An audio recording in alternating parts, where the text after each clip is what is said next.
चतुर्थ स्कंद 27वां अध्याय पुरंजनपुरी पर चंडवेग की चढ़ाई तथा काल कन्या का चरित्र।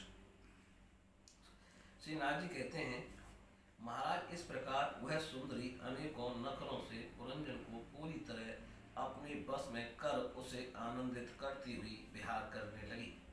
उसने अच्छी तरह स्नान कर अनेक प्रकार के मांगलिक श्रृंगार किए तथा भोजनादि से तृप्त होकर वह राजा के पास आई। राजा ने उस मनोहर मुख वाली राजमहर्षि का सादर अभिनंदन किया। पुरंजनी ने राजा का आलिंगन किया और राजा ने उसे गले लगाया। फिर एकांत में मन के अनुकूल रहस्य की बातें करते हुए वह ऐसा मोहित हो गया कि उस कामिनी में ही चित्त लगा रहने के कारण उसे दिन रात के भेद से निरंतर बीतते हुए काल की दुस्तर गति का भी कुछ पता न चला। मद से चका हुआ मनस्वी पुरंजन अपनी प्रिया की भुजा पर सिर रखे महामूल्य शैया पर पड़ा रहता। उसे तो वह रमणी ही जीवन का परम फल जान पड़ती थी। अज्ञान से आवृत हो जाने के कारण उसे आत्मा अथवा परमात्मा का कोई ज्ञान न रहा। राजन इस प्रकार कामातुर चित्त से उसके साथ विहार करते करते राजा पुरंजन की जवानी आधे क्षण के समान बीत गई। प्रजापति उस पुरंजनी से राजा पुरंजन के 1100 पुत्र और 110 कन्याएं हुई, जो सभी माता पिता का श्रेयस बढ़ाने वाली और सुशीलता उदारता आदि गुणों से संपन्न थीं। ये पुरंजनी नाम से विख्यात हुई। इतने में ही उस सम्राट की लंबी आयु का आधा भाग निकल गया। फिर पांचाल राज पुरंजन ने पितृवंश की वृद्धि करने वाले पुत्रों का बधुओं के साथ और कन्याओं का उनके योग्य वरों के साथ विवाह कर दिया। पुत्रों में से प्रत्येक के 100 पुत्र हुए। उनसे वृद्धि को प्राप्त होकर पुरंजन का वंश सारे पांचाल देश में फैल गया। इन पुत्र पौत्र गृह कोष सेवक और मंत्री आदि में दृढ़ ममता हो जाने से वह इन विषयों में ही बद गया।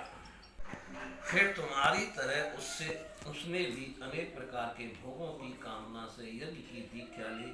तरह तरह के पशु हिंसा में घोर यज्ञों से देवता पितर और भूपतियों की आराधना की। इस प्रकार वह जीवन भर आत्मा का कल्याण करने वाले कर्मों की ओर से असावधान और कुटुंब पालन में व्यस्त रहा। अंत में वृद्धावस्था का वह समय आ पहुंचा जो स्त्री लंपट पुरुषों को बड़ा अप्रिय होता है। राजन चंडवेग नाम का एक गंधर्व राज है। उसके अधीन 360 महाबलवान गंधर्व रहते हैं। इनके साथ मिथुन भाव से स्थिति कृष्ण और शुक्ल वर्ण की उतनी ही गंधर्वियां भी हैं। ये बारी बारी से चक्कर लगाकर भोग उल्लास की सामग्रियों से भरी पूरी नगरी को लूटती रहती हैं। गंधर्व राज चंडवेग के उन अनुचरों ने जब राजा पुरंजन का नगर लूटना आरंभ किया तब उन्हें 5 फन के सर्प प्रजागर ने रोका। यह पुरंजन जी की चौकसी करने वाला महाबलवान सर्प 100 वर्ष तक अकेला ही उन 720 गंधर्वियों से युद्ध करता रहा। बहुत से वीरों के साथ अकेले ही युद्ध करने के कारण उसने एकमात्र संबंधी प्रजागर को बलहीन हुआ देख राजा पुरंजन को अपने राष्ट्र और नगर में रहने वाले अन्य बांधवों के सहित बड़ी चिंता हुई।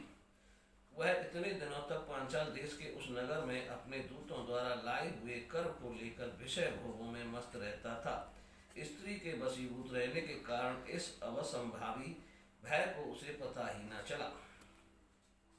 बहरमन इन्हीं दिनों काल की एक कन्या वर की खोज में त्रिलोकी में भटकती रही, फिर भी उसे किसी ने स्वीकार नहीं किया। वह काल कन्या जरा बड़ी भाग्यहीना थी, इसलिए लोग उसे दुर्भगा कहते थे। एक बार राजर्षि पुरु ने पिता को अपना यौवन देने के लिए अपनी इच्छा से उसे वर लिया था। इससे प्रसन्न होकर उसने उन्हें राज प्राप्ति का वर दिया था। एक दिन में ब्रह्मलोक से पृथ्वी पर आया तो वह घूमती घूमती मुझे भी मिल गई। तब मुझे नैष्ठिक ब्रह्मचारी जानकर भी कामातुर होने के कारण उसने वरना चाहा। मैंने उसकी प्रार्थना स्वीकार नहीं की। इस पर उसने अत्यंत कुपित होकर मुझे यह दुस्साह शाप दिया कि तुमने मेरी प्रार्थना स्वीकार नहीं की, अतः तुम एक स्थान पर अधिक देर न ठहर सकोगे। तब मेरी ओर से निराश होकर उस कन्या ने मेरी सम्मति से यवन राज भय के पास जाकर उसका पति रूप से वर्ण किया और कहा, बीरबल, आप यवनों में श्रेष्ठ हैं, मैं आपसे प्रेम करती हूँ और पति बनाना चाहती हूँ। आपके प्रति किया हुआ जीवों का संकल्प कभी विफल नहीं होता। जो मनुष्य लोक अथवा शास्त्र की दृष्टि से देने योग्य वस्तु का दान नहीं करता और जो शास्त्र दृष्टि से अधिकारी होकर भी ऐसा दान नहीं लेता, वे दोनों ही दुराग्रही और मूढ़ हैं। अतएव सोचनीय है, भद्र, इस समय मैं आपकी सेवा में उपस्थित हुई हूँ, आप मुझे स्वीकार करके अनुग्रहित कीजिए। पुरुष का सबसे बड़ा धर्म दीनों पर दया करना ही है। काल कन्या की बात सुनकर यवन राज ने विधाता का एक गुप्त कार्य कराने की इच्छा से मुस्कुराते हुए उससे कहा, मैंने योग दृष्टि से देखकर तेरे लिए एक पति निश्चय किया है। तू सबका अनिष्ट करने वाली है, इसलिए किसी को भी अच्छी नहीं लगती और इसी से लोग तुझे स्वीकार नहीं करते।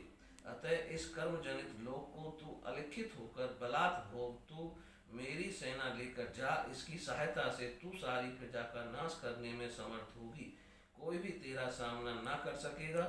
यह प्रज्वार नाम का मेरा भाई है और तू मेरी बहन बन जा।